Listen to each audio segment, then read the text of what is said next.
दोस्तों, मनुष्य जिस प्रकार से सोता है उसका उसके जीवन पर पॉजिटिव अथवा नेगेटिव प्रभाव पड़ सकता है। खासकर घर की लक्ष्मी अर्थात घर की स्त्री किस प्रकार से सोती है, इस पर उस घर की किस्मत टिकी हुई होती है। स्त्री के गलत तरीके से सोने से घर में दरिद्रता आती है, क्लेश होता है। लेकिन अगर स्त्री उत्तम प्रकार से सोती, अपना सिर सही दिशा में रखकर सोती है, तो निश्चित ही उस घर में मां लक्ष्मी प्रसन्न होकर प्रवेश करती है।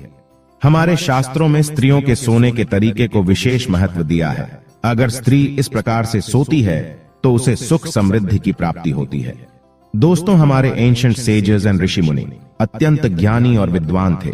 संसार के कल्याण हेतु उन्होंने ब्रह्मचर्य व्रत का पालन करते हुए जप तप आदि प्रकार के महान कार्य किए हैं। उन्होंने अपनी योग विद्या, ज्ञान तथा अनुभव के आधार पर प्राचीन शास्त्र और पुराणों का निर्माण किया है तथा देवताओं द्वारा प्राप्त ज्ञान को भी उन्होंने शास्त्रों के माध्यम से मनुष्यों तक पहुंचाने का उत्तम कार्य किया है। हमारे धर्म शास्त्रों में स्त्री और पुरुष दोनों के लिए ही महत्वपूर्ण नियमों का वर्णन किया गया है। सुबह जागने से लेकर रात्रि को सोने तक किए जाने वाले सभी नित्य कर्मों से जुड़े महत्वपूर्ण नियमों के बारे में हमारे शास्त्रों में बताया गया है। एक मनुष्य को उत्तम स्वास्थ्य की प्राप्ति के लिए अपने शरीर को कैसे शुद्ध रखना है और इस शरीर को पवित्र करने के लिए नित्य कौन से कार्य करने चाहिए, इसका वर्णन भी हमारे विद्वान ऋषियों ने किया है। श्री कृष्ण कहते हैं, मनुष्य को अपने शरीर से अत्यधिक मोह नहीं करना चाहिए, किंतु उसे परमात्मा से प्राप्त इस शरीर का नाश भी नहीं करना चाहिए। कई बार मनुष्य नाना प्रकार के अनिष्ट कार्य करके अपने पवित्र शरीर को मलिन करते हैं, इसे दूषित करते हैं तथा पाप युक्त बना देते हैं, जिस कारण से शरीर में रोग उत्पन्न होते हैं, मनुष्य की आयु कम होने लगती है और उसे अकाल मृत्यु प्राप्त होती है। आज हम बात करने वाले हैं मनुष्य को अपने शरीर को पवित्र कैसे रखना है और रात्रि को सोते समय कौन से नियमों का पालन करना चाहिए। खासकर महिलाओं को इस एक महत्वपूर्ण नियम का पालन अवश्य करना चाहिए, अन्यथा जीवन में दुर्भाग्य आता है। सबसे पहली बात है कि मनुष्य को नित्य स्नान करना चाहिए। बिना स्नान किए कभी नहीं रहना चाहिए। स्नान से ही शरीर की शुद्धि होती है।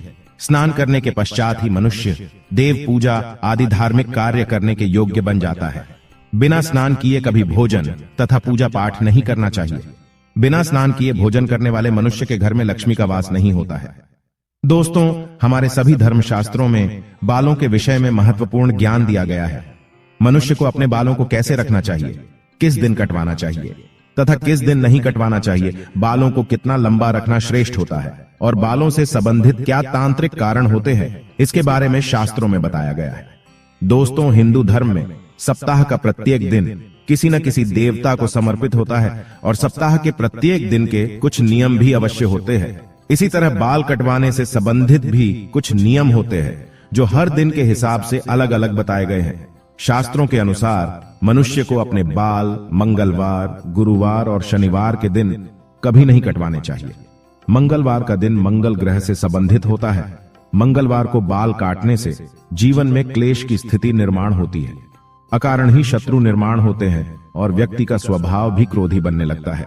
गुरुवार के दिन भी बाल नहीं कटवाने चाहिए, इससे गुरु कमजोर होता है तथा व्यक्ति की आयु भी कम होने लगती है। इस दिन बाल कटवाने से धन संपत्ति का नाश होता है और दरिद्रता भी आती है। शनिवार के दिन भी बाल कटवाने से मनाही की गई है। शनिवार का दिन शनि ग्रह से संबंधित है। इस दिन बाल कटवाने से अशुभ घटनाएं घटने लगती हैं। इसीलिए शास्त्रों में मंगलवार, गुरुवार और शनिवार के दिन बाल न कटवाने की सलाह दी गई है, लेकिन बुधवार, शुक्रवार और रविवार का दिन बाल कटवाने के लिए शुभ माना गया है। इसमें से शुक्रवार का दिन ही बाल कटवाने के लिए सबसे अधिक शुभ माना जाता है। इस दिन बाल कटवाने से जीवन में सुख शांति आती है और धन संपत्ति में वृद्धि होती है। दोस्तों, शास्त्रों के अनुसार वातावरण में कुछ ऐसी लहरें अर्थात सूक्ष्म ऊर्जा होती है जो हमें आंखों से दिखाई नहीं देती है। ये सूक्ष्म ऊर्जा हमारे सभी क्रियाकलापों पर प्रभाव डालती है, लेकिन कुछ विशेष तिथियों पर ये लहरें बहुत अधिक सक्रिय अथवा तेज हो जाती है। इसीलिए इन तिथियों पर बाल नहीं कटवाने चाहिए। अमावस्या, पूर्णिमा के दिन बाल कटवाना बहुत ही अशुभ माना गया है। इस दिन जो अपने बाल काटता है उसके जीवन में नकारात्मकता और दुर्भाग्य आता है। साथ ही मध्य रात्रि में भी अपने बाल नहीं कटवाने चाहिए। इस समय पर वातावरण में तामसिक और नकारात्मक ऊर्जा का प्रवाह अधिक होता है। जिसका सीधा असर हमारे मस्तिष्क पर पड़ता है।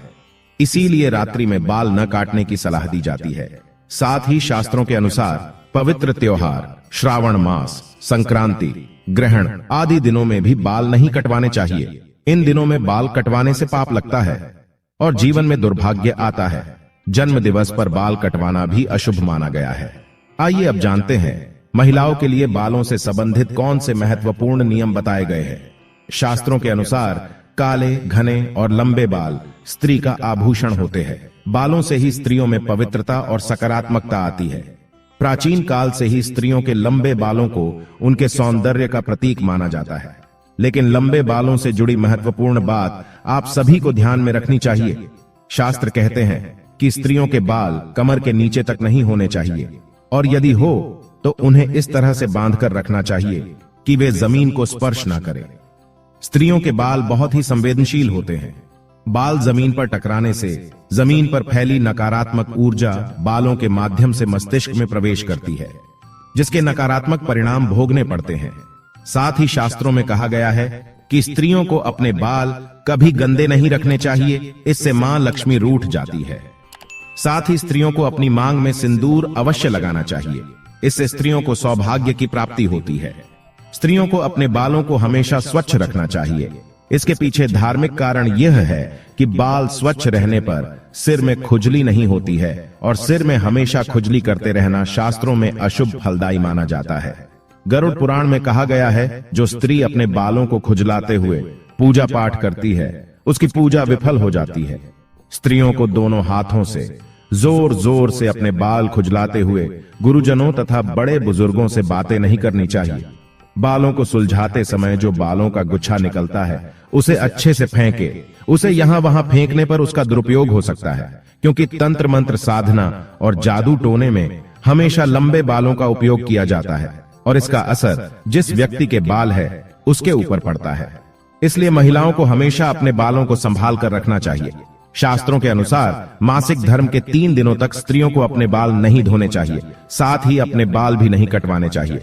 वैज्ञानिक दृष्टिकोण से देखा जाए तो मासिक धर्म के समय हमारा शरीर बहुत कमजोर होता है और इस समय कोई भी ऐसा काम नहीं करना चाहिए जिसमें अधिक ऊर्जा की आवश्यकता होती है।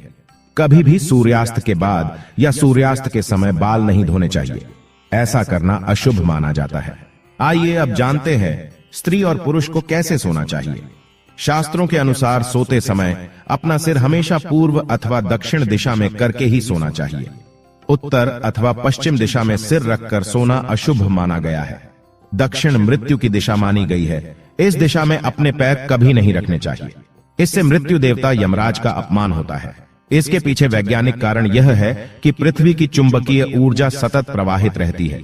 यह चुंबकीय ऊर्जा उत्तर से दक्षिण की ओर बहती है, इसीलिए अगर आप उत्तर में पैर करके सोएंगे तो यह ऊर्जा पैरों से होकर मस्तिष्क तक जाती है, जिससे रक्त का प्रवाह ठीक से होता है।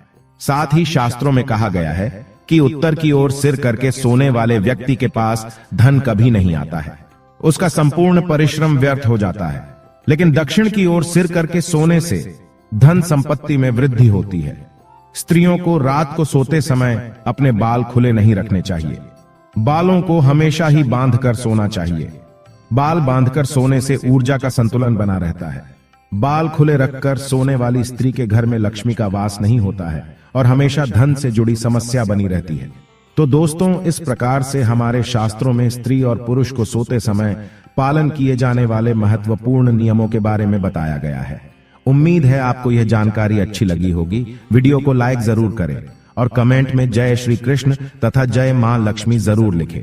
साथ ही चैनल को सब्सक्राइब करना न भूलें। आप सभी का धन्यवाद।